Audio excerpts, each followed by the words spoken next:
Yang terhormat Bapak Kepala Sekolah SMPN 122, Bapak Dr. Andes Tuju Widodo, serta Bapak dan Ibu perwakilan dari Atmajaya, serta kakak-kakak dan teman-teman yang saya banggakan. Kita mulai acara Training of Trainer dengan diawali menyanyikan lagu Indonesia Raya. Semua hadirin dipersilahkan berdiri.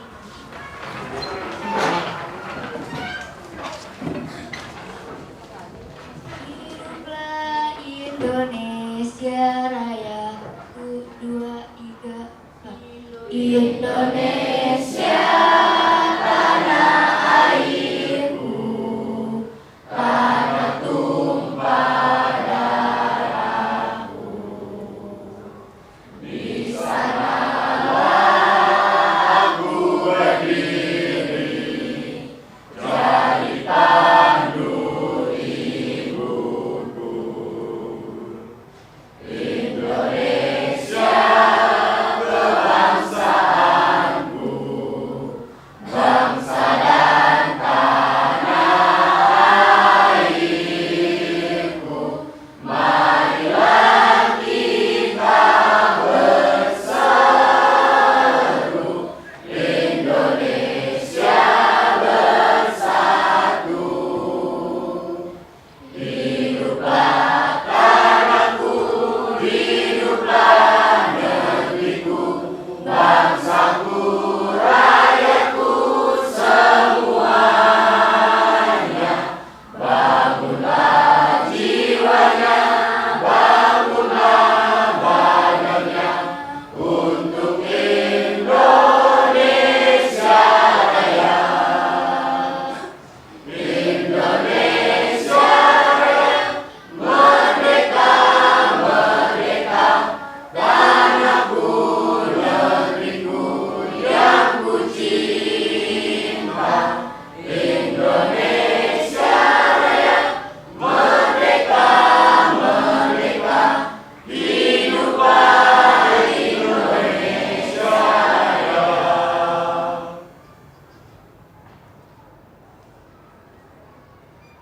Para hadirin dipersilakan duduk kembali.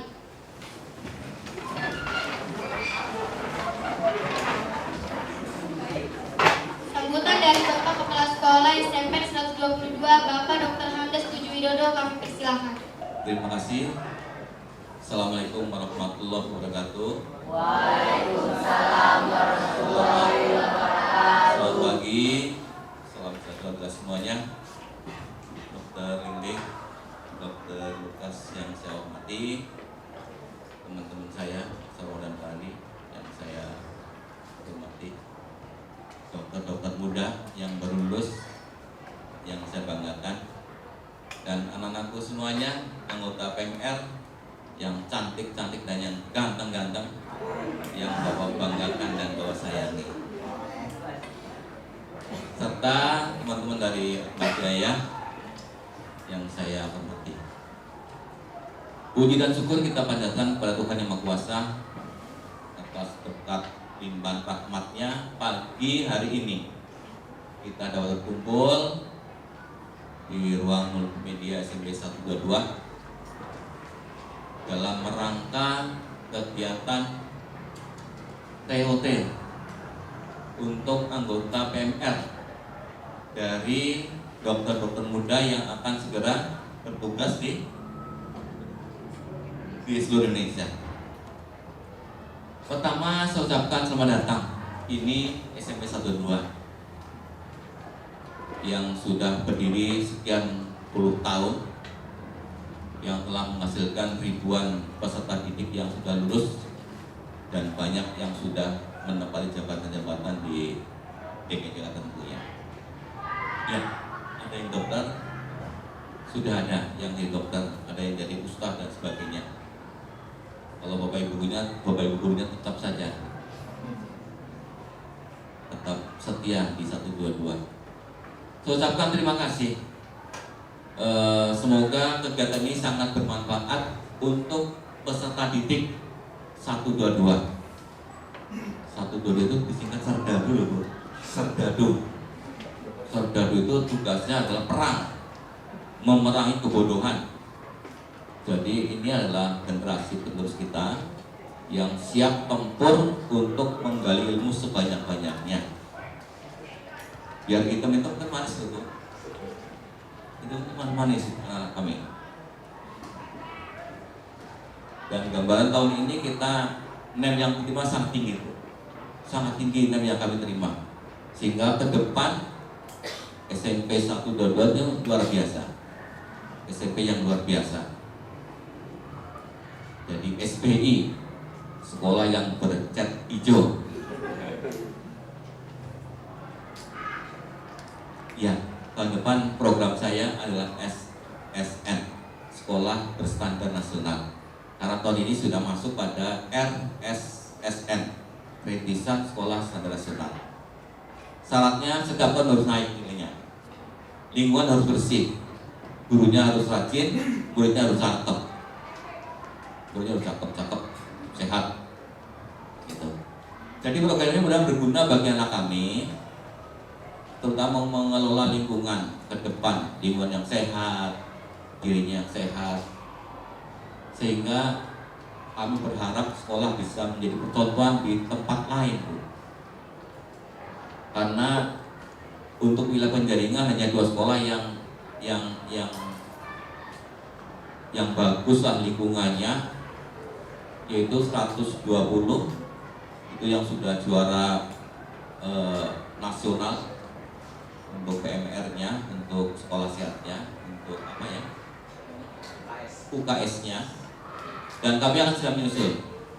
Kami ingin mencapai predikat itu. Kita bersama dengan guru-guru akan mencapai predikat itu. Kendalanya ada lingkungan kami yang masih kotor. Anak-anak semua belum tertib buang sampah di tempat sampah, dan kami sering kebanjiran, sehingga dibersihkan, kotor lagi, bersihkan, berlumut lagi. Tapi tidak apa-apa lah, karena dengan kondisi itu kita tetap maju. Kami ucapkan selamat pada teman-teman mahasiswa yang sudah lulus dokternya dan anak-anakku yang mengikuti kegiatan ini. Kami di sekolah sangat mendukung dan selalu berdoa semoga kegiatan ini bermanfaat, karena yakin bahwa tidak ada pekerjaan yang sia-sia, pasti ada manfaatnya. Sekali lagi, Bu Dokter dan Pak Dokter serta teman-teman yang lain, saya ucapkan terima kasih. Hanya ini yang bisa kami sediakan, tempat yang sederhana, dan mudah-mudahan dengan tempat yang sederhana dan terbatas ini, semua ilmu bisa kita serap, kita bisa laksanakan dalam kehidupan sehari-hari. Demikian kurang lebih maaf. Sekali lagi, selamat mengikuti kegiatan TOT untuk PMR dan lingkungan, ya. Assalamualaikum warahmatullahi wabarakatuh. Pembacaan doa oleh petugas.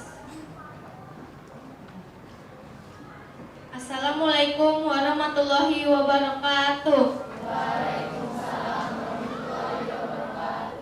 Mari teman-teman, kita tadahkan kedua belah tangan kita untuk berdoa.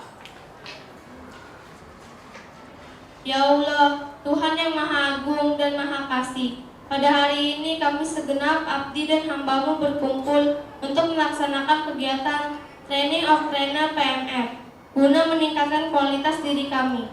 Ya Allah, ya Tuhan kami, lancarkanlah acara pada hari ini, dan jadikanlah kami orang-orang yang berilmu, amaliyah, dan beramal ilmiah. Ya Allah, ya Tuhan kami, hanya kepadamu lah kami menyembah, dan hanya kepadamu lah kami memohon pertolongan. Semoga hari ini menjadi hari yang mengesankan. Amin ya Rabbal Alamin. Wassalamualaikum warahmatullahi wabarakatuh. Acara selanjutnya ramah tamah dan kegiatan pelatihan segera dimulai. Apa kabar? Baik. Kita setuju. Apa kabar? Baik, luar biasa. Apa kabar? Baik, luar biasa. Itu masih biasa-biasa aja. Apa kabar? Baik, luar biasa. Ulangi ya. Apa kabar? Baik, luar biasa. Hebat. Tepuk tangan bagi kita semua dari sekalian. Sungguh senang sekali pada hari ini kita bisa berkumpul bersama-sama dengan adik-adik PMR. Tujuannya tahu kita hari ini mengadakan apa? latihan ya. Karena sekolah kita SMP 1 Dodo mendapatkan fasilitas RWH, Rainbow Harvesting. Nanti oleh Pak Tarno dan tim dari dokter-dokter akan dijelaskan apa itu RWH. Tadi kayaknya kurang semangat ya nyanyi lagu Indonesia Rayanya ya, ngantuk, aduh. Gimana? Masih ngantuk-ngantuk sedikit atau gimana? Semalam juga ada nonton bola, kalian suka bola? Gak ada bola ya? Masih ngantuk? Siapa yang tadi bangun jam 5? Bangun jam 6? Bangun jam 7? Masih nggak ada, sini semua ada setengah 8, ada di sini semua ya. Oke, hadirin sekalian, pagi ini coba kita akan sedikit melakukan, ya ini bukan mengetahui apa ya namanya ya.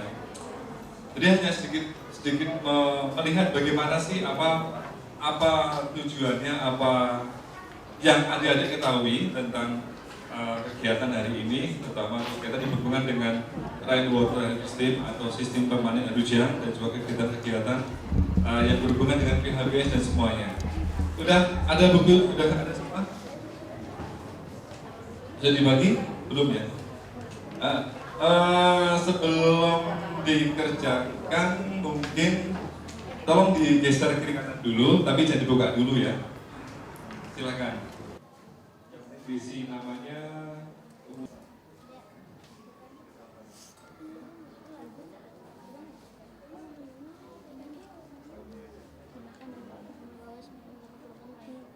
dikerjakan mungkin yang paling mudah dulu seperti ujian biasa.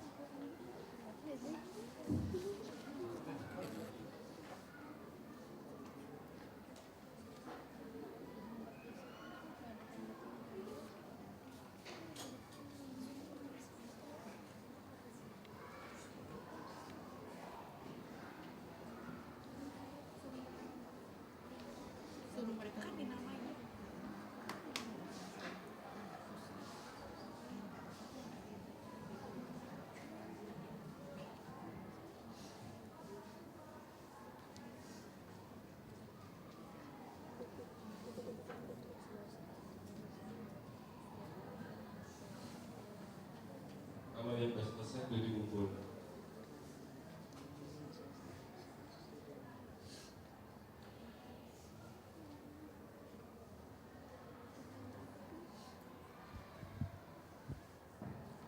Terima kasih.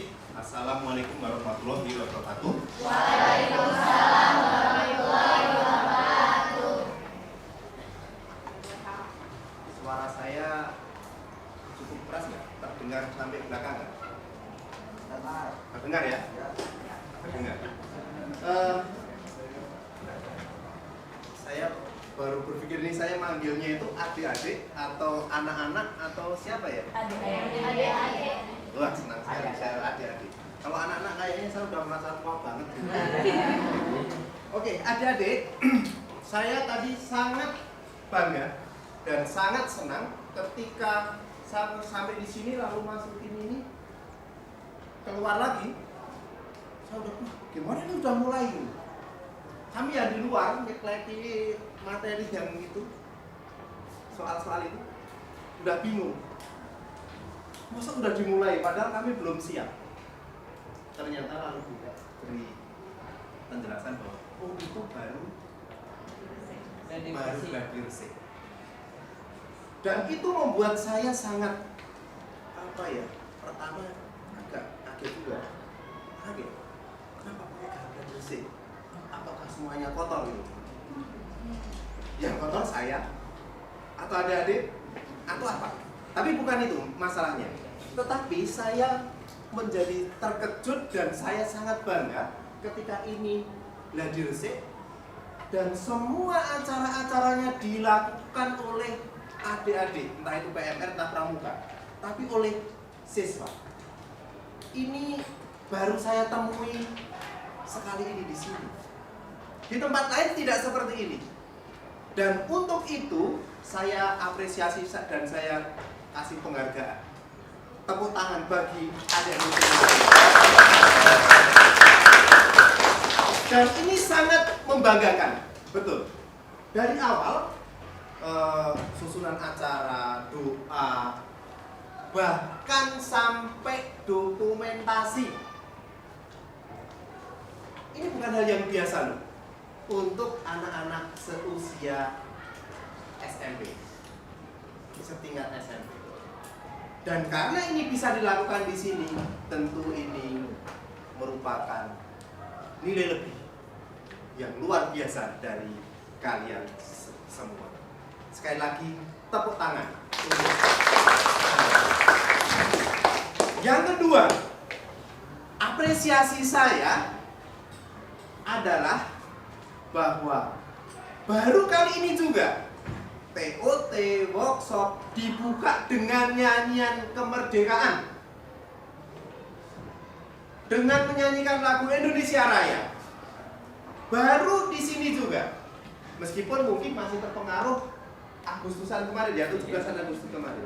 Tetapi yang jelas, hal ini menunjukkan nilai nasionalisme yang tinggi dan harus dihargai. Untuk itu, tepuk tangan bagi saya mengajak adik-adik semuanya berdiri kembali, kemudian kita akan nyanyikan satu lagu nasional lagi, tetapi bukan lagu Indonesia Raya. Kita nyanyikan lagu Halo Halo Bandung supaya lebih bersemangat lagi, lebih keras lagi, ya, dan tidak fals. Nah, saya minta tolong, tadi siapa yang memimpin? Ya, sini. Namanya siapa? Hah? Dika. Oke. Dika, tolong teman-teman dan kami semua diajari atau langsung aja dipimpin lagu Halo Halo Bandung. Bisa ya? Kita siap semuanya, kemudian kita nyanyikan bersama-sama. Silakan. Halo Bandung, ibu kota periangan. Halo Bandung, kota kenang-kenangan. Sudah lama kita tidak berjumpa dengan kau. Sekarang telah menjadi lautan api, mari pun rebut kembali. Oke, terima kasih. Silakan duduk.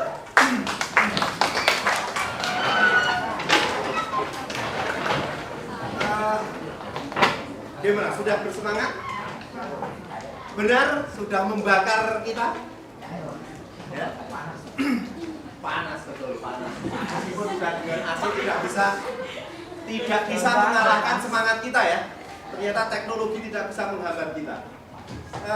Adik-adik semuanya, pada saat ini kami dari Atma Jaya hadir di sini seperti yang sudah disampaikan oleh MC tadi, bahwa kita akan bersama-sama mengadakan latihan untuk para pelatih. Adik-adik datang di sini itu untuk menjadi pelatih. Jadi bukan melatih untuk melakukan saja, tapi melatih untuk nantinya akan menjadi pelatih. Untuk itu bersedia nggak? Iya dong. Bersedia? Iya. Bersedia dong. Siapa namanya? Namanya Koir Marif. Panggilannya? Koir. Koir. Bersedia dong? Nah, bersedia. Dan kita memang kalau dilihat di sini ada berkumpul berapa? 50 Orang. ya, sekitar 50-an ya. Kelas berapa? Kelas 8 dan kelas 9. Iya. Yang kelas 8 siapa? Yang kelas 9? Koir. Ya, berarti 50% ya. Kira-kira seperti itu. Kalau 25 orang dari kelas 8, jumlah kelas 8 di sini berapa? Berapa kelas? Berapa kelas? 7. Rata-rata berapa jumlahnya? Satu kelas? 30 berarti 210-an kelas 2. Kelas 3 juga 210-an, sekitar itu. 9 kelas. Lebih banyak lagi. Berarti sekitar 270. 480. Kelas 1-nya, kelas 7-nya? Berapa? 7 kelas. 7 kelas 30-an juga. Ya. Misalnya seperti itu 600. Yes. Hampir 700-an ya. 900. Luar biasa sekali. Kalian ini terpilih dari 900 anak. Hanya dipilih sekitar 50-an. Berapa persen? Berarti satu anak mewakili berapa? Intinya bahwa kalian itu terpilih dari sekian ratusan anak. Sekian ratusan anak. Dan terpilih untuk duduk di sini untuk nanti bisa melatih teman-temannya. Itulah pertemuan kita pada siang hari ini. Dan untuk itu kami dari Atma Jaya datang, dipimpin oleh Dr. Lukas. Beliau ini di Rumah Sakit Atma Jaya, tapi juga mengajar di Fakultas Kedokteran Atma Jaya. Kemudian juga oleh beliau Dr. Lili yang juga ada di Fakultas Kedokteran. Kemudian saya dari Semanggi, bidang pengabdian masyarakat. Bapak Suranto yang ada di belakang, ini dari Rumah Sakit Atma Jaya di bidang pelayanan komunitas. Kemudian dokter-dokter muda yang ganteng dan cantik-cantik ini, maaf, bukan dokter muda lagi sekarang ya, sudah dokter betul, dan memang sudah dokter. Sebenarnya sudah tidak di kampus ya, harusnya udah pergi ya. Nggak tahu Bapak, karena apa? Karena kecintaannya dan karena ingin menemani adik-adik semuanya, maka masih bertahan ada di Atma Jaya sampai saat ini. Lalu sekarang akan bersama berproses dengan adik-adik semuanya untuk bisa memberikan nilai lebih bagi sekolah ini. Tujuan yang disampaikan oleh Bapak Tuju di depan tadi, bahwa harapannya tahun depan sekolah ini bisa menjadi juara seperti SMP 120 ini, dan bukan hal yang mustahil, itu bisa dilakukan. Dan keberadaan dokter-dokter ada di sini ini ingin membantu adik-adik semuanya. Tapi berhasil tidaknya bukan di tangan Dokter Lukas, Dokter Liling, dan dokter-dokter ini,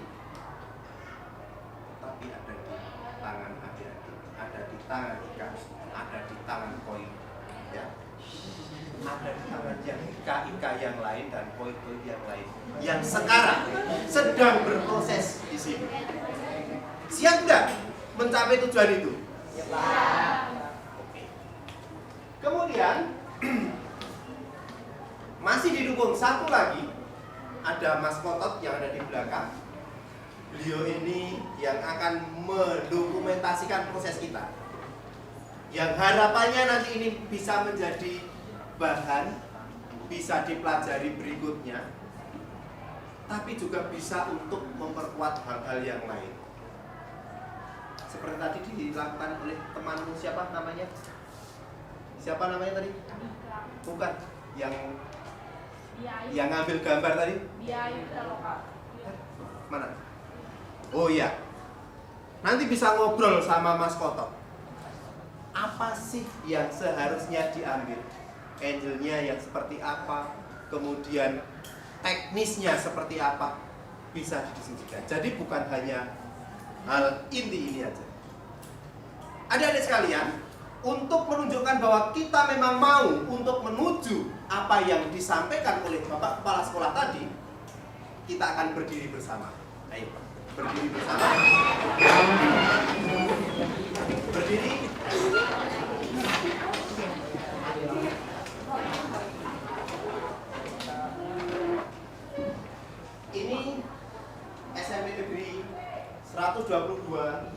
tahun 2008-2009 yang lalu.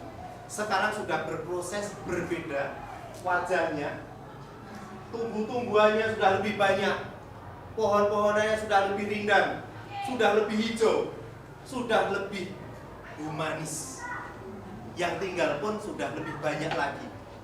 Tetapi ternyata belum mencapai sasaran untuk bisa menjadi juara seperti yang ditunjukkan oleh SMP 120. Kita akan menuju ke sana, mengubah ini dengan keterlibatan kita semuanya. Dan kita akan membakar semangat kita untuk mencapai itu dengan membuat yel yang akan kita serukan bersama-sama. Yelnya tidak sembarangan. Yel ini dibawakan oleh Dr. Lukas. Caranya begini. Ku tak ragu, pasti ku mampu. Coba baca. 1, 2, 3. Ku tak ragu, pasti ku mampu. Ulangi, kurang mantap. 1, 2, 3. Ku tak ragu, pasti ku mampu. Bagus. Lebih mantap lagi kalau kita gerakan. Ya. Kalau kita gerakan. Gerakannya bagaimana, Dok? Ku tak ragu, pasti ku mampu. Ya. Jadi tangannya di kepala, diangkat. Iya. Ayo. Siap? 1, 2, 3. Ku tak ragu, pasti ku mampu. Lalu sebab ku punya tekad, ku yakin, dan ku mau. Sekali lagi. Sebab ku punya tekad, ku yakin, dan ku mau. Ulangi dari atas, langsung tanpa gerakan dulu. 1, 2, 3. Ku tak ragu, pasti ku mampu. Sebab ku punya tekad, ku yakin, dan ku mau. Nah, sekarang gerakannya. Dr. Lukas, kami belum hafal. Ya, gimana tadi gerakannya? Ku tak ragu, pasti ku mampu. Saya pantas jadi kakek Anda ya. Jadi dulu waktu saya muda saya ini jadi pelatih ya. Ini menunjukkan kepercayaan diri ya. Kalau ada masalah ya jangan takut ya. Kita harus punya kepercayaan diri bahwa kita bisa mengatasi masalah itu. Oke? Gerakannya itu penuh semangat ya. Jadi tidak ragu. Lalu pasti ku mampu menepuk dada ya. Pasti ku mampu ya. Mendolan sedikit tapi tidak dialog untuk diri sendiri ya. Pasti ku mampu.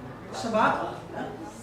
Sebab di ecek orang sebab ku punya tekad, ku yakin, ku mau. Atau di atas harus buntung ya. Bisa? Ayo kita coba. Coba. Kita coba. Siap? Ini agak oh ya. Ku tak ragu, pasti ku mampu. Sebab ku punya tekad, ku yakin, dan ku mampu. Posisinya dibuat yang enak. Tas-tasnya agak disingkirkan dikit. Ya. Nanti dong. Kita udah dikasih contoh oleh Dr. Lukas. Siap? Untuk ngapalinya, saya akan menyerukan WMR. Jaya. Lalu, ku tak ragu, pasti ku mampu. Ku tak ragu, pasti ku mampu. Gitu kan? Nah, coba ya. Siap? Sekarang kita konsentrasi, dilepaskan candaan-candaan. Kita memang mau membuat bahwa SMP ini mulai dari saat ini ke depan akan menuju jalan-jalan mencapai sebuah perkembangan yang luar biasa. Dan itu ada di tangan adik-adik semuanya. Setuju? Setuju. Jadi kalau ada yang bercanda, berarti komitmen dan sikap mentalnya juga masih bercanda dalam rangka membangun sekolah kita. Ya? Ya. 1, 2, 3. Ku tak ragu, pasti ku mampu, sebab ku punya tekad, ku yakin, dan ku mau. Ulangi. 1, 2, 3. Ku tak ragu, pasti ku mampu, sebab ku punya tekad, ku yakin, dan ku mau. Sekali lagi, tetapi saya minta koir yang ayo. Laki, jangan satu. Ya. Atau satu lagi, cewek, siapa? Enggak ditunjuk. Tapi menunjukkan diri, siapa? Silakan.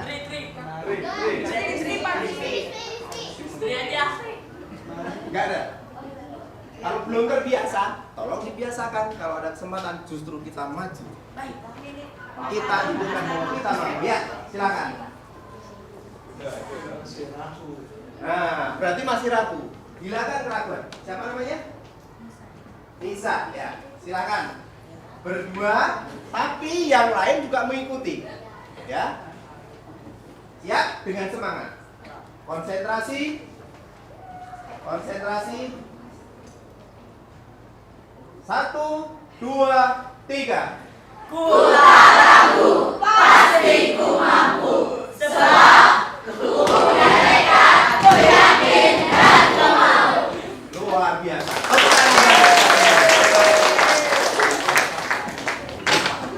Terima kasih, silakan duduk.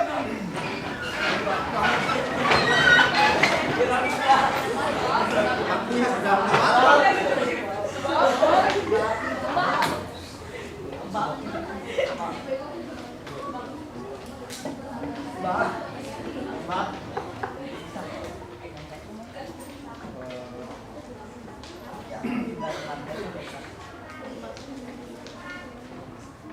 Adik-adik semuanya, saya yakin sebagai pramuka yang belakang ini, kemudian juga sebagai PNN, pasti sangat care, sangat perhatian dengan lingkungannya, khususnya lingkungan sekolah kita. Di sekolah kita ada bangunan yang baru. Ada yang tahu? Bangunan apa? Ada yang tahu? Bangunan apa? Hah? Tampungan air hujan. Ada yang pernah lihat sana?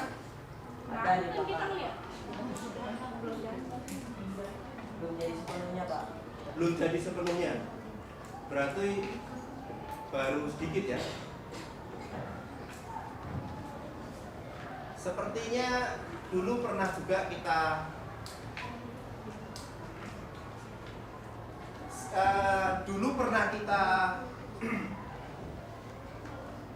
bahas pada saat mini loka karya. Ada beberapa di antara kalian yang ikut. Ada yang ikut dulu? Pernah ya? Waktu iya. Enggak, di sini. Saya punya RTL-nya yang dulu dengan tim pengelola. Ada nggak yang ikut? Nggak ada ya? Anak-anak ya? Yang dengan ibu-ibu guru? Nggak ikut ya?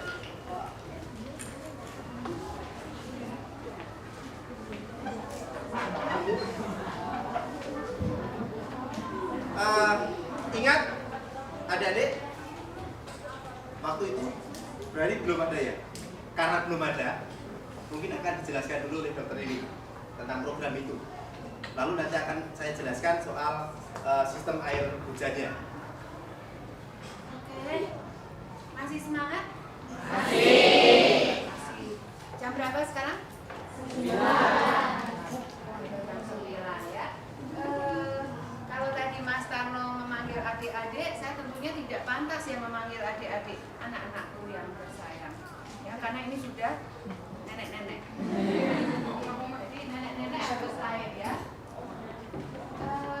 Saya ingin menjelaskan sedikit mengenai program apa tadi namanya programnya?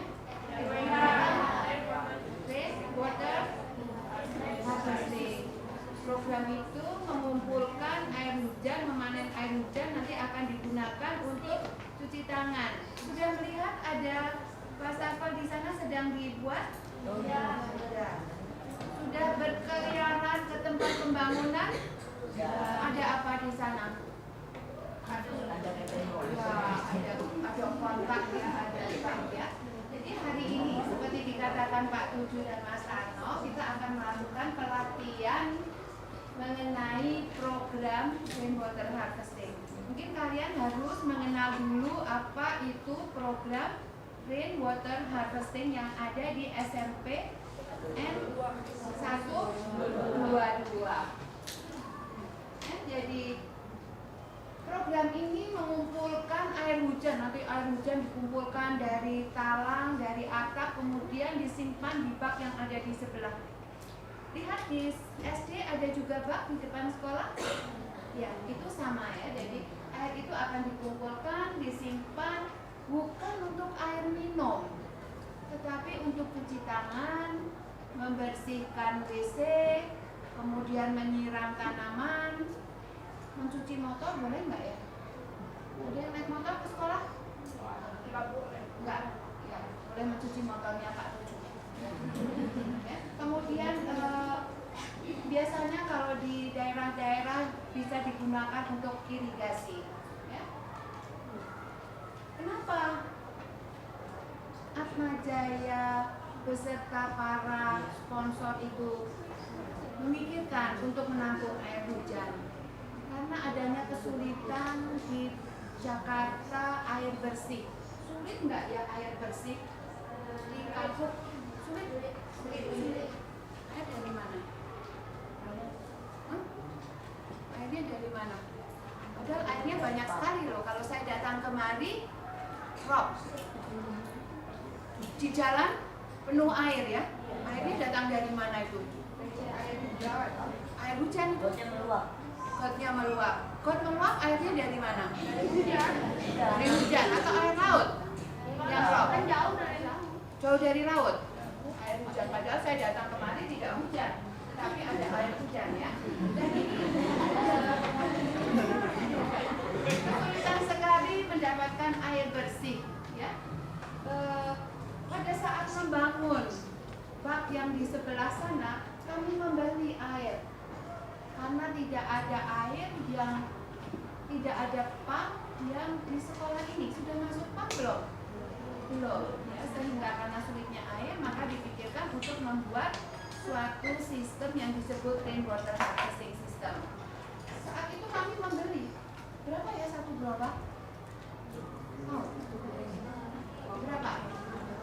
2.000 satu gerobak jadikan berapa? 2.000, sangat-sangat mahal ya, sehingga kami nah waktu saya datang pada tanggal 11 Juli, Dr. Lukas juga datang kemari. Dr. Lukas harus parkir mobilnya di sana ya Dr. Lukas, jauh-jauh di sana karena kita harus lewat. Dan 2 minggu berturut-turut saya datang kemari, air ini rob, tidak hujan loh saat itu, tidak hujan, jadi air ini rob dari laut, tapi walaupun jauh dia kembali ke darat. Bayangkan seperti ini.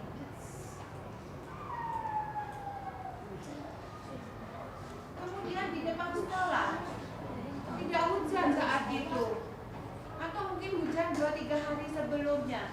Di depan sekolah penuh air. Got-gotnya airnya tidak bisa keluar karena air di dalam lebih rendah daripada yang di Di depan sekolah banyak pabrik-pabrik, airnya juga tidak bisa keluar, ya, sehingga penuh sekali air seperti ini. Saya melihat, kamu datang kemari bagaimana jalan? Jalannya di deng-deng. Oh, ya. Ya, saya melihat semua anak SD di situ juga hampir satu paha, kemudian memakai sepatu itu. Kenapa RWH? Urbanisasi, semua orang datang ke Jakarta. Setelah Lebaran banyak sekali orang datang ke Jakarta. Jakarta penuh dengan manusia-manusia dari daerah. Kebutuhan akan air bersih meningkat. Di rumah air dari mana? PAM, ada PAM. Ada PAM. Semua ada PAM? Ada. Kalau tidak salah belum banyak masuk di kapuk ya. Airnya membelinya dengan air yang global. PAM. Di sekolah belum ada PAM ya. Sekolah membutuhkan banyak sekali air bersih karena kalian siswanya kalau tidak salah 900-an di sekolah ini ya. Dan air permukaan sudah tidak mencukupi lagi. Kalau kita lihat di Kamal yang menang juara nasional nomor 2, airnya juga bukan air PAM, airnya air sumur bor yang dalam, digunakan oleh SDN Kamal 01, SDN Kamal 02, dan SMP 120. Tahun depan kita yang menang ya. Tahun lalu menang ya. Kemudian air sumur juga yang tidak memenuhi syarat. Kalau kita pergi ke SDN 01 Pejagalan, lihat air sumur yang digunakan oleh siswa seperti ini. Sangat-sangat kotor. Kemudian sekarang mereka sudah mempunyai air hujan yang disaring jernih sekali. Nanti akan dijelaskan oleh Mas Rama. Penyerapan air ke tanah sudah makin sedikit karena semua sudah menjadi gedung-gedung. Pada waktu saya berapa puluh tahun lalu lewat di Kapuk, belum sebanyak ini gedung-gedung di pinggir jalan. Pabrik-pabrik juga makin banyak. Saya pulang dari Kapuk kembali di jalan juga jalannya untuk keluar dari sini, dari sungai. Ada sungai itu juga sungainya meluap. Ya. Ini memang air bersih sangat-sangat sulit. Mengapa Atmajaya memikirkan untuk menampung air hujan? Karena sumber air yang permanen datang sendiri, air hujan, kemudian gratis. Harus beli nggak? Enggak, gratis. Nggak usah keluar uang, nggak usah membeli dengan gerobak, nggak usah membeli dari PAM. Ya, PAM tidak selalu mengalir ya. Sering mati nggak PAM-nya? Sering. Mesti protes. Kemudian juga relatif bersih kalau digunakan untuk berbagai kebutuhan, tapi kami menyediakan nanti hanya untuk cuci tangan. Ya. Kemudian secara fisik kimia lebih baik dari sumber air tanah yang tercemar, tidak seperti yang di Pejagalan, di kapan-kapan kita jalan ke Pejagalan lihat air sumurnya karena sumurnya terbuka. Kalau di sini kita lihat ada pompa ya dari sebelah sana, tapi airnya lumayan cukup jernih di SMP 122. Jadi akan mengurangi juga penggunaan air tanah seperti tadi, membuat sumur bor yang dalam. Sekali satu hari mereka menyedot air berapa itu di SDN Kamal. Kemudian juga di tetangga Kapuk 05 ya, 05 dan 26. Mengapa kita pilih di sekolah? Sebenarnya awalnya minat dan dukungan Pak Guru, Pak Basuki Cahaya Purnama. Kemudian ada yang mendukung juga, sponsor dari Yamaha, dari Barito, di sini dari sponsornya dari Yamaha. Waktu itu melihat ya ada demo motor. Ya. Siapa yang lihat? Dipanas-panas kalian. Panas-panas melihat demo motor ya. Itu lain kali kita panggil orang bisa. Ya. Kemudian juga dari Coca-Cola Foundation. Ya. Kemudian juga dukungan minta dari Dinas Pendidikan, juga sekolah Pak Tuju sangat merespons dengan positif. Baik sekali ya. Coba nggak Pak Tuju? Ini yang ada di SMP Negeri 120 Kamal Muara pada waktu diresmikan, Bapak Wakil Gubernur hadir untuk meresmikan empat bak penampungan air hujan pada tanggal 13 April. Nah, SMP adalah giliran berikutnya. Mengapa SMP 122? Sebetulnya sudah lama kami datang, kemudian memilih beberapa sekolah, ternyata di sini yang sering banjir, kemudian airnya sulit, maka kami memilih salah satu adalah SMP 122.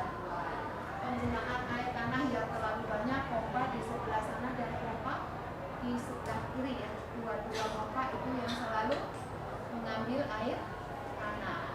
Kemudian karena air tanah diambil, tanahnya turun, kemudian keramiknya dileras, retak-retak karena tanahnya turun. Ya.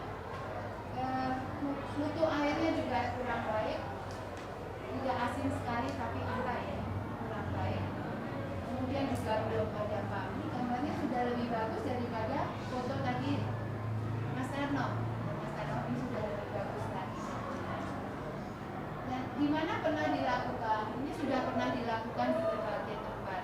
Pada tahun 2010, Atma Jaya bekerja sama dengan Coca-Cola sudah membuat di SDN Pluit 01 di Penjaringan. Kemudian di Bekasi membuat 2 di SDN Sukaringin dan SDN Pantai Harapan Jaya. Ini yang lalu biru. Nanti di sini juga biru. Nah, Yamaha jadi warnanya juga biru. Nanti baknya akan berwarna biru. Ya. Yang pertama, jadi sudah ada di SDN Kamal Muara 12, SMP 120, Pejagalan 0102. Itu yang pertama. Nih, titik balik itu seperti ini contohnya, nanti bisa dilihat ya. Bagaimana air mengalir dari air hujan sampai digunakan untuk cuci tangan. Kemudian yang kedua SMP. Kalian adalah yang mendapat kedua kali, yang kedua dari Yamaha SMP 122 dan tetangga di sebelah SDN 05 dan 06. Kemudian tahap ketiga masih ada lagi yang mau memberikan sumbangan dari Coca-Cola Foundation. Nanti di SDN Kapuk Muara 0102, tahu di mana tempatnya? Tahu SDN Kapuk Muara 12? Kalau dari Teluk Gong kami belok kiri, SDN kemudian SDN Pluit 0304 ya, di Muara Angke. Karena sulit sekali air di Muara Angke, airnya asin ya, karena dekat sekali dengan laut. Kemudian SDN Penjaringan di Muara Baru yang banjir, yang selalu banjir, yang itu banjir mereka dengan banjir. Jadi kegiatan apa yang akan kita lakukan? Membangun bank. Bank sudah hampir selesai, mungkin awal September sudah bisa digunakan. Kalau ada air hujan kita mulai kampung. Sekarang sudah ada air hujan di dalam, sudah hampir penuh. Kalau nanti sempat dengan Mas Tarno bisa melihat ada air di bak itu, air hujan yang selama ini dibantu. Kemudian Lokakarya Guru dan Komite Sekolah. Lokakarya Guru sudah dilakukan waktu itu yang kalian melihat demo foto, ya? Kamu coba? Mbak, nggak boleh ya, masih terlalu kecil. Kemudian pelatihan PMR hari ini, ya, hari ini pelatihan PMR. Kemudian akan dilakukan pelatihan pengelola RWH. Nanti ada tim di sekolah yang mengelola RWH tersebut. Kemudian kalian akan mendapat tugas seperti dikatakan Mas Tarno, kalian akan menjadi agen perubahan. Kalian diminta melakukan promosi kepada teman-teman atau melatih dokter kecil mempromosikan tentang rainwater harvesting ini. Kami juga Atma Jaya akan mendampingi untuk penyadaran supaya tidak lupa. Jadi semua nanti materi kalau disuka untuk bisa dibaca kembali. Yang diadakan ini saat peresmian tanggal 13 April Bapak Wagub hadir ini di SMP 120. Mudah-mudahan Bapak Wagub Ibu bersedia untuk meresmikan yang di Kapuk. Kalian berdoa ya, jadi Bapak-Bapak barangkali bersedia untuk datang kembali. Terima kasih. Saya kira itu cukup.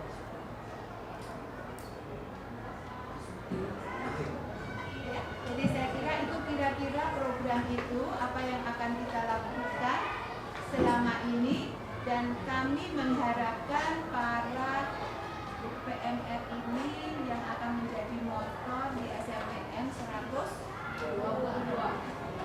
Ya, jadi teman-temannya yang 900 kurang 50, 850 kita ajak untuk lebih mengenal lingkungan, bagaimana menggunakan air, bagaimana PHBS nanti akan dijelaskan oleh kakak-kakak dokter ini. Ya, terima kasih. Halo teman-teman semuanya. Maaf dulu sebelumnya karena suaranya hilang tiba-tiba. Apa kabar? Baik. Jawabannya apa kalau katanya? Baik. Apa kabar? Baik, luar biasa. Selamat siang semuanya. Perkenalkan kami dari Ahmad Jaya. Saya Florence, yang Suster, terus Iren dan Gina. Kami dari panggil dokter kali ya, kayaknya masih belum pantas. Agak kata-kata aja sebentar. Oke, jadi udah bosan belum? Jadi pertama saya membawakan mengenai tentang air. Kenapa? Saya mau nanya, kenapa sebenarnya air sih? Kenapa kita pilih air tuh topiknya? Kenapa kita pilih? Kenapa kita pilih untuk memanen air hujan? Kenapa kita butuh air? Ada yang tahu nggak? Kenapa air? Kenapa air? Karena air kehidupan. Air sumber? Kehidupan. Ada lagi nggak yang lain? Kenapa sih air? Kenapa sih air itu penting banget gitu? Kenapa kita harus pakai air yang bersih? Kenapa nggak pakai air yang kotor aja? Yang coklat-coklat? Apa air yang kemarin apa aja dipakai? Kenapa nggak kemarin? Bakteri. Banyak bakteri. Terus karena apa lagi?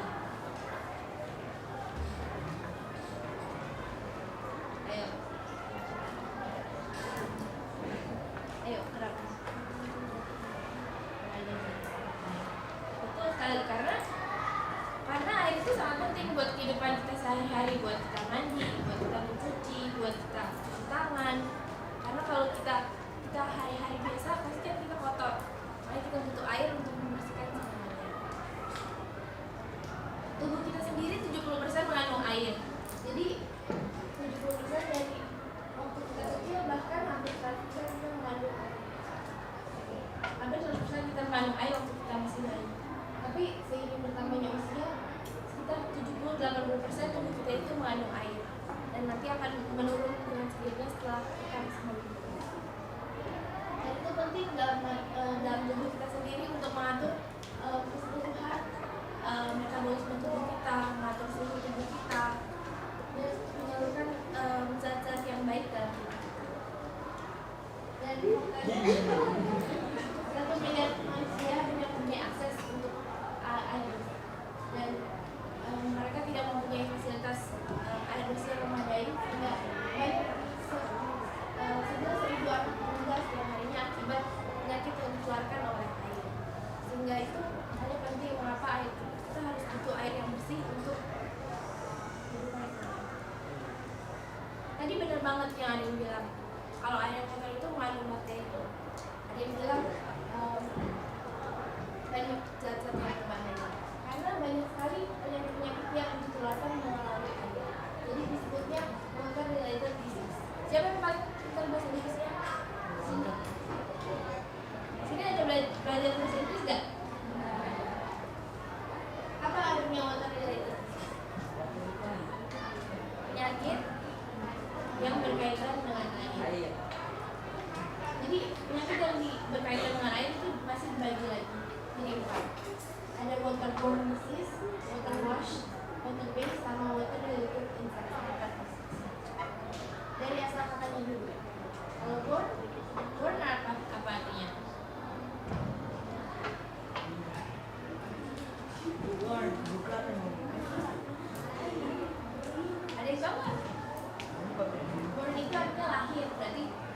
Berarti kalau waterborne disease penyakit yang dilahirkan dari air. Berarti airnya yang kotor sehingga menyebabkan penyakit. Kalau water wash apa? Membasuh, mencuci. Berarti penyakit yang disebabkan karena kita membasuh atau mencuci dengan air tersebut. Kalau water base apa? Base itu dasar. Sehingga jadi binatang-binatang yang hidupnya di air yang mengeluarkan penyakit melalui air. Berarti water related insect vector disease. Apa related? Related itu berhubungan. Jadi insek apa? Ada yang tahu insek? Hah? Serangga. Jadi dia buang VOC ini sembarangan sehingga airnya tercemar. Dan air yang mengandung kotoran manusia, kotoran binatang yang tercemar itu yang menyebabkan tertularnya penyakit seperti kolera, tifus, dysentery, dan penyakit diare lainnya. Ada yang tahu nggak penyakit ini apa? Ada yang tahu kolera nggak? Kolera itu penyakit yang ditularkan karena lingkungan yang tidak bersih, air yang kotor, sehingga menyebabkan dia muntah dan berak-berak. Biasanya suka dibilang BAB-nya itu seperti cucian beras. Ada yang pernah bilang? Ada yang pernah tahu nggak? BAB-nya putih kayak cucian beras. Yaitu kolera. Tifus mungkin banyak yang udah. Siapa yang udah pernah kena tifus? Kenapa kamu kena tifus? Dari dalam. Oh, di dalam kita. Ada di mana? Kenapa sih bisa air kena tifus? Padahal kan makanan. Kok katanya dari waterborne disease? Karena alat makan yang dipakai dicucinya pakai air yang tercemar. Tadi apa? Water wash. Apa tadi water wash disease? Ayo, apa yuk yang tadi? Basuh, betul. Jadi penularan penyakit ini disebabkan karena perilaku kesehatan yang tidak baik. Jarang mandi. Siapa yang suka jarang mandi? Siapa yang jarang ganti bajunya? Siapa yang jarang cuci tangan sebelum makan? Atau yang pakai air kotor itu untuk cuci muka. Jadi coba tahu dia ini sangat gampang menular. Apalagi kalau misalnya kalian tinggal satu rumah dengan orang-orang yang sakit ini, dia cepat banget menular. Itu karena biasanya kebiasaan tidak suka mandi. Siapa tadi yang nggak suka mandi? Tato. Kalau yang sudah sering trauma. Kalau trauma itu disebabkan karena air yang kotor dia pakai untuk cuci muka, kena ke matanya sehingga akhirnya bisa menyebabkan kebutaan. Sehingga air yang bersih itu sangat penting. Nah, yang ketiga itu water base. Jadi tadi apa water base? Base itu apa? Dasar. Jadi air penyebabnya itu dari asalnya dari air. Cacing-cacing ini hidupnya di air. Jadi karena dia hidup di air yang tercemar, setelah kita makan menggunakan air itu, sehingga kita jadi ini sakit-sakit yang disebabkan oleh cacing sudah ikan. Namanya susah kan? Bacanya jangan bisa. Yang terakhir, water related karena serangga. Tapi ini bukan, tapi ini tidak berkembang di air yang tercemar, terutama penyakit DBD, nyamuk Aedes aegypti tinggalnya di mana? Airnya kayak gimana? Salah, justru nyamuk Aedes aegypti adanya di air yang bersih. Dia justru ada di penampungan air yang bersih. Jadi makanya itu kita nggak boleh taruh penampungan air yang terbuka. Kalau misalnya kaleng-kaleng yang terbuka terus terisi air hujan terus jadi penampung air itu bisa menyebabkan berkembang penyakitnya nyamuk Aedes aegypti. Jadi kalau kakak simpulin ada berapa penyakit yang ditularkan oleh? Ada 4. Apa aja?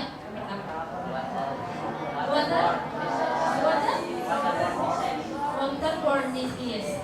Habis kalau borne disease berarti karena airnya yang kotor. Yang kedua apa? Washes disease. Washes disease karena basuh, perilaku yang nggak menjaga kesehatan dengan baik, ngambil mandi, misalnya. Yang ketiga apa? Base disease. Kalau base disease berarti karena penyebabnya itu tinggal di air. Kalau yang terakhir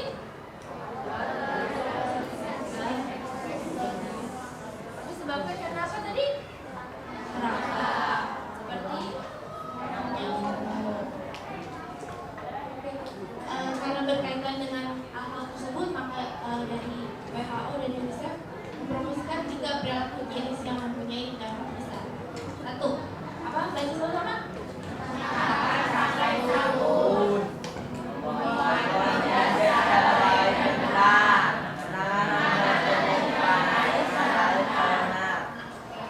Jadi kalau cuci tangan pakai sabun semua udah tahu? Udah. Buangan 3 dengan baik dan benar. Siapa yang BAB tadi siram? Katanya, aduh isinya bau, habis dia nggak siram. Tahu satu nih.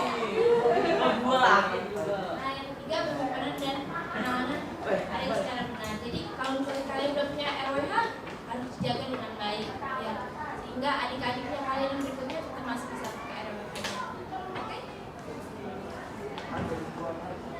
Sekarang kalau misalnya kakak punya pertanyaan, kalau air hujan boleh nggak dipakai? Kotor nggak air hujan? Terus tuh bisa boleh dipakai? Jadi kalau air hujan yang benar-benar dari langit nggak boleh kita pakai buat cuci, buat cuci tangan, buat bersihin kamar mandi, itu nggak boleh. Kalau air hujan yang sudah ditampung, yang kalian punya sekarang itu sudah boleh dipakai. Jadi kalau air yang langsung itu sudah bersih dan boleh digunakan untuk cuci tangan, bersihkan kamar mandi dan lain-lain. Yang dari saya ada yang misalnya kalau gitu saya lanjutkan ke Terima kasih Dr. Owen, sudah disinggung banyak hal oleh Dr. Liling tentang RWH. Atau di sini tadi adik-adik mengenal dengan tampungan air hujan. Tampungan air hujan. Tampungan air hujan kita sudah memiliki di belakang. Tapi kita akan tadi sudah dipaparkan juga oleh Dr. Lili. Kita sering banjiran, ya kan? Karena air laut, kenapa? Saya malah nggak terlalu paham karena saya jauh dari laut. Di sini yang selalu merasakan hampir setahun pasti ya 2 kali paling tidak, atau berapa kali banjiran itu? Hah? Tiap tahun pasti ya? Rasakan? Ya. Pasti. Setiap ada hujan. Gitu ya. Air laut naik. Lalu sering kita baca tentang pemanasan global kan? Gunung es atau kutub esnya mencair, kemudian permukaan air laut naik. Tentu itu akan berdampak banyak kan? Akan berdampak banyak. Permukaan atau daratan itu lebih sempit, ya kan? Dan banyak sekali sebab dan akibatnya tentu kalian bisa mempelajari di tempat lain. Pada saat ini kita akan ngomong tentang atau bicara tentang RWH, air, dan promosi kesehatannya. Kemudian juga di Indonesia ini, makin lama itu makin panas. Tadi waktu saya datang ke sini, Dr. Liling menceritakan pada saya saat kenikmatan liburan kemarin. di daerah asalnya itu daerahnya Wonosobo, beliau ini mengatakan bahwa kemarin saya kedinginan saat ini itu tidak bisa dibandingkan atau jauh bedanya dengan kedinginan sekian tahun yang lalu. Di Wonosobo sekitar 15 tahun yang lalu, kalau malam itu kalau nggak pakai selimut nggak berani. Di sana kalau orang mau ke ladang aja pasti pakai sarung, pakai sial, pakai celana panjang, bahkan pakai kaos kaki. Saya pernah ikut di Wonosobo, kemudian pernah ke Dieng di sana, ikut nanam ada kacang jenis tertentu di sana. Saya ingin menceritakan bahwa meskipun saat ini masih dingin, tetapi dinginnya saat ini itu berbeda jauh sekali dengan sekian tahun yang lalu. Dan itu karena juga diantaranya dampak pemanasan global tersebut. Kemudian kalau di Jakarta, jelas perubahan ini sangat kita rasakan. Banjir tadi, setiap hujan pasti banjir katanya kan. Tadi Koin mengatakan begitu. Sering hujan banjir. Hujan sedikit banjir. Tetapi kalau tidak hujan beberapa hari saja, rasanya sudah panas sekali. Ya enggak? Merasakan itu ya? Merasakan itu. Dan inilah perubahan iklim yang kita rasakan sampai saat ini. Sehingga dampaknya atau akibatnya terhadap air yang bersih itu akan semakin susah di Jakarta. Karena pada saat banjir, orang mencari air bersih juga susah. Tadi dijelaskan oleh dokter ini sumbernya, kayak kemana, PAM. Kalau macetnya atau banjirnya itu waktunya lama, akan kesulitan air bersih. Seperti beberapa waktu yang lalu. Kemudian juga kalau kekeringan, kalau panas beberapa saat sudah langsung banjir. Langsung panasan. Nah, ini beberapa yang sangat kita rasakan. Kemudian jelas kita bisa bukan hanya melihat juga krisis air itu terjadi di mana-mana. Ini berita-berita tentang krisis air di Jakarta ini. Pompa air baku terbakar, Jakarta makin krisis air bersih. Jelas sekali kita rasakan. Ini belum lama, ini menjelang lebaran kemarin. Kalau ini sudah agak lama. Ini Palmera, Wakatoba. Air baku di Jakarta tercemar. 2010 Jakarta sudah krisis air sejak 2010, bahkan sebelumnya. Bahkan semakin ke depan krisisnya itu semakin terasa.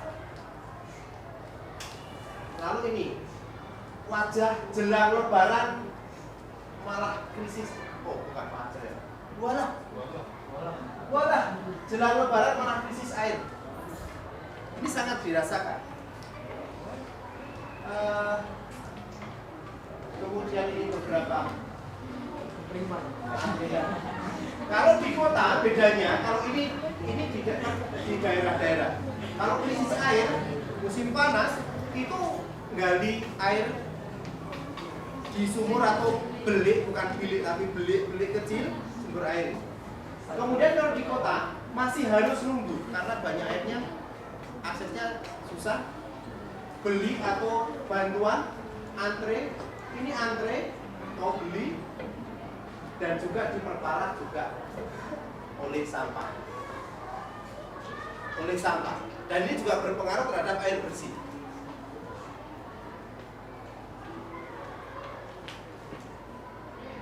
Tadi juga tampak di gambar dokter ini, dan sampah ini sangat berpengaruh.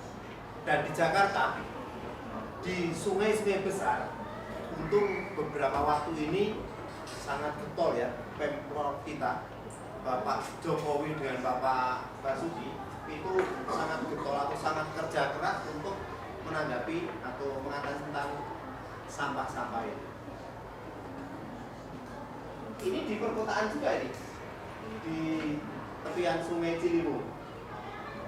Tetapi sebenarnya bukan hanya di sini saja. Di sekolah kita pun kalau kita tidak perhatian, mungkin nggak terjadi begitu. Sangat mungkin.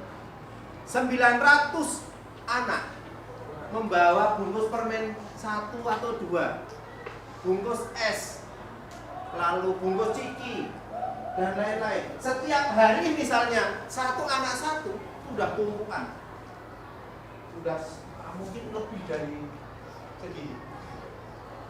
Dan dampaknya seperti apa?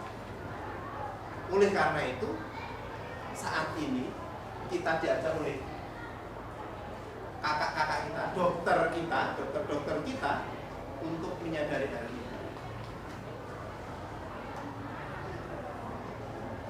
Kemudian kita pakai RWH yang tadi sudah mulai disinggung sebagai jawaban. Salah satu jawaban untuk mengurangi eksploitasi atau pemanfaatan yang berlebihan terhadap air tanah. Karena RWH itu kan tadi dikatakan oleh siapa? Atau siapa namamu yang ini? Lupa saya. Hah? Prima. Nah, teman Prima kita, tapi bukan air Prima ya, kemasan Prima. Kita ngomong air pas sekali, Prima. Prima mengatakan bahwa tampungan atau tada hujan untuk menampung air hujan. Dan seperti itu memang dengan air hujan yang jatuh di permukaan atap kemudian ditampung, itu bisa dimanfaatkan. Dengan seperti itu untuk mengurangi pemanfaatan yang berlebihan terhadap air tanah. Mengurangi, sekali lagi mengurangi ya, karena tidak bisa menggantikan seluruhnya. Kemudian juga sebagai sumber alternatif pada musim kemarau atau banjir. Pada saat musim kemarau terasa sekali. Dan ada juga tadi disampaikan oleh Dr. Lili, fluid, SD fluid pernah merasakan adanya itu kemudian membantu sekali pada saat banjir. Buat banjir, kebetulan sudah punya tampungan. Dan itu bisa dimanfaatkan untuk banyak hal. Itu terasa sekali. Nah, RWH sederhana itu sudah dikenal dan sudah dimulai sejak zaman dulu bahkan. Sederhana ini kan prinsipnya Prima tadi kan menampung saja. Ini tampung aja, bikin permukaan, pakai ini, pakai terpal kan ini, ya, terpal kemudian ditampung di sini. Sangat sederhana ya. Dan ini di pelosok-pelosok daerah dilakukan begini. Ini juga sederhana. Dari atap, talang, langsung masuk. Langsung masuk. Tampung. Kemudian ada juga yang berbeda. Ini sudah modern ini. Banyak sekali. Kemudian ada beberapa contoh ini di luar negeri ini, di Amerika, di Jepang ada. Kemudian ini yang lebih kompleks. Ini contoh yang lebih kompleks lagi. Nah, kalau di Indonesia, seperti apa? Ini banyak yang diupayakan akhir-akhir ini, juga bantuan dari ini, ada bantuan program-program. Ini banyak modelnya di Indonesia. Tidak kalah pentingnya juga sekarang kita di tempat kita. Ini model RWH yang Atmajaya ini. Tadi beberapa sudah disampaikan dokter ini. Ini di Sukarini. Kemudian ini di SMP 120. Kemudian ini di SD Kamal Muara. Kemudian ini di Pantai Harapan Jaya, Bekasi. Ini di SDN Fluid. Tapi saya belum dapat yang dari SMP 122. Semoga segera jadi dan segera bisa kita dokumentasikan juga. Ini model-model kita. Kemudian tentu beraneka model tadi, sekian banyak model tadi, prinsipnya sama untuk menampung air hujan, kemudian dimanfaatkan kembali. Nah, ini nanti kita akan lakukan. Dari sekian RWH tadi, sistem permanen air hujan, ini cara kerjanya seperti ini. Nanti setelah kita lihat itu, kita akan lihat marketnya di sana. Telah dibuat berbagai skala ini. Tadi mobil juga diaplikasikan ini di kamar muara, kemudian penjagalan tadi, kemudian ini mobil pembantu. Nah ini di tempat kita ya, tempat kita di belakang ya. Tapi tentu sekarang udah lebih dari ini. Saya melihat yang kemarin tadi yang atas sudah tutup kok ya. Nah, saat hujan datang akan ditampung, air hujan itu akan jatuh ke permukaan atap.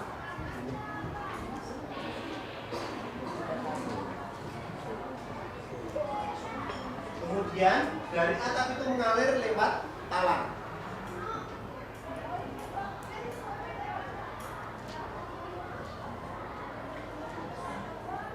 Air hujan dialirkan melalui pipa-pipa menuju ke bak penampungan. Ini pipa-pipanya.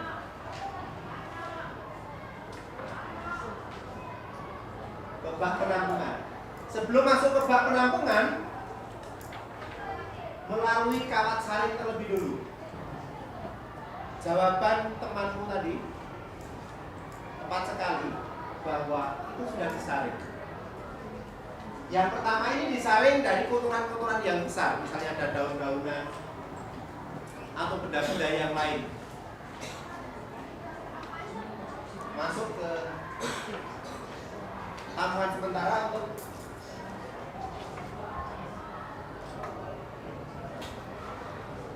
dialirkan dari tampungan sementara ini tadi masuk sini, kemudian belum disaring ini ya, baru disaring saringan besar ya, kemudian dialirkan ke tangki flush.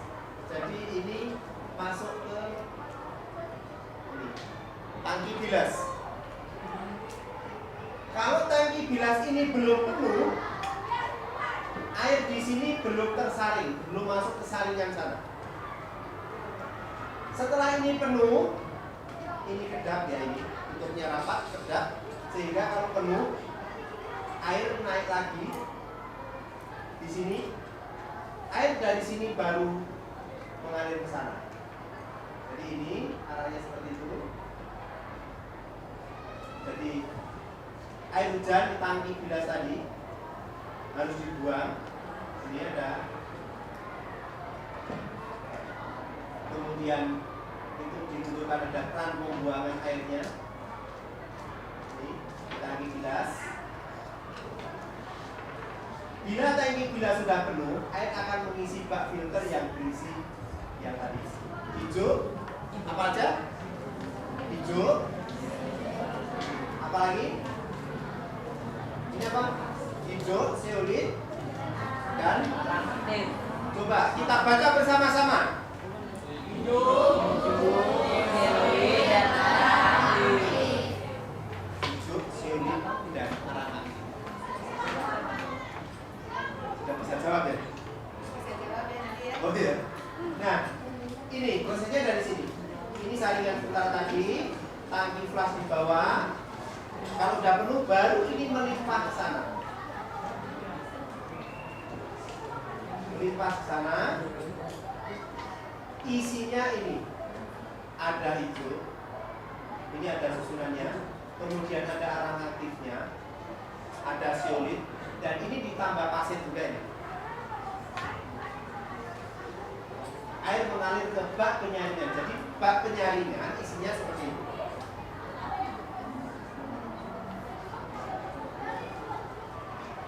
Poin? Jelas? Bak penyaringan tahu ya? Susunan-susunannya. Arang aktif hijau zeolit agar air lebih jernih. Dan ada yang juga ditambah dengan pasir. Jelas sampai di sini isi penyaringannya?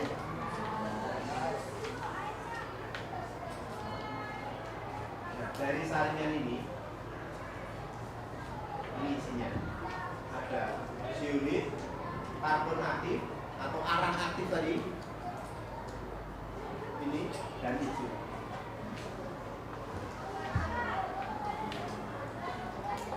aktif gunanya untuk apa? Coba dibaca bersama-sama.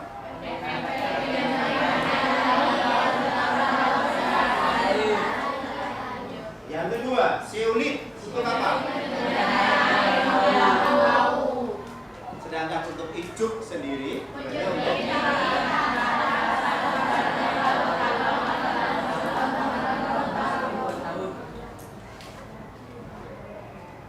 jelas ya.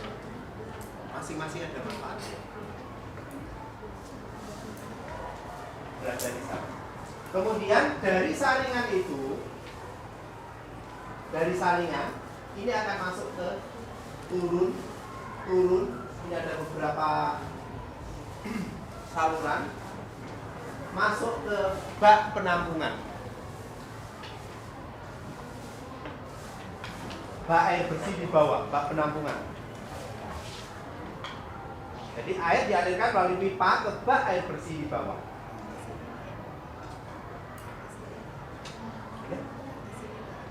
Di sini lain. Oh ya. Ada beberapa modifikasi memang yang di lainnya agak berbeda dan besok kita pelajari. Kalau ada waktu memang kita bisa langsung ke sana. Kita lihat ke sana. Nanti kita lihat bersama kalau ada waktu ya. Kalau enggak ya ini tugas kalian semuanya untuk bisa mengamati.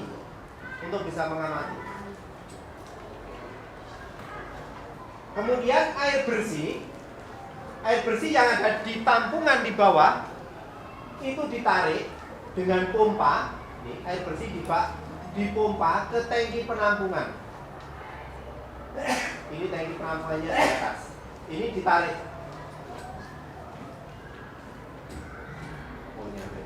Nah, ini dipompa di sini. Ini ada pompanya, lihat sana. Ada pompa, jadi ditarik dengan pompa itu disalurkan ke tangki di atas untuk didistribusikan, maka sering disebut tangki distribusi. Ini tangki distribusinya itu, lihat.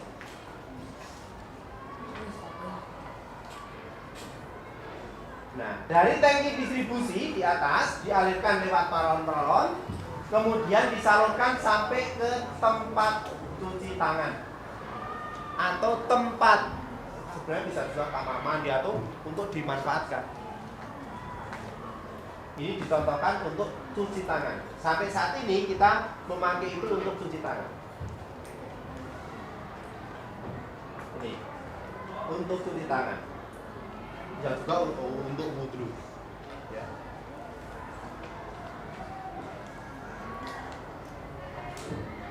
Bisa juga sisa-sisanya untuk menyiram tanaman. Nah, airnya cukup jernih.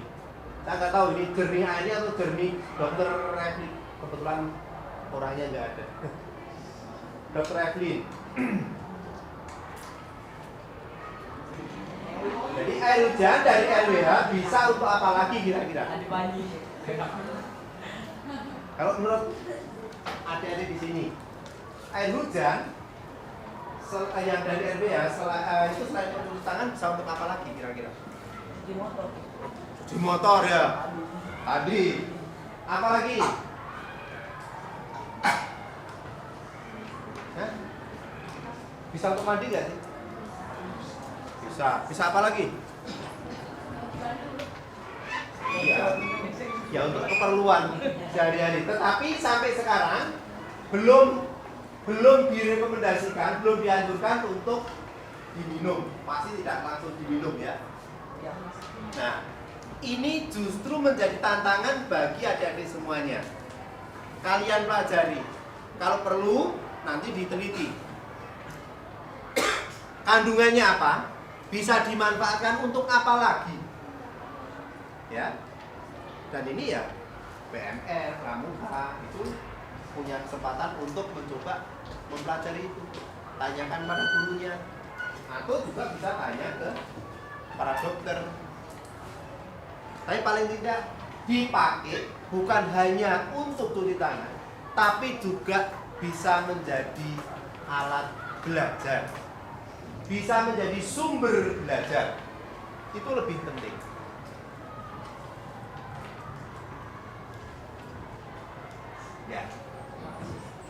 Itu dulu. Nanti kita lanjutkan yang lain. Terima kasih.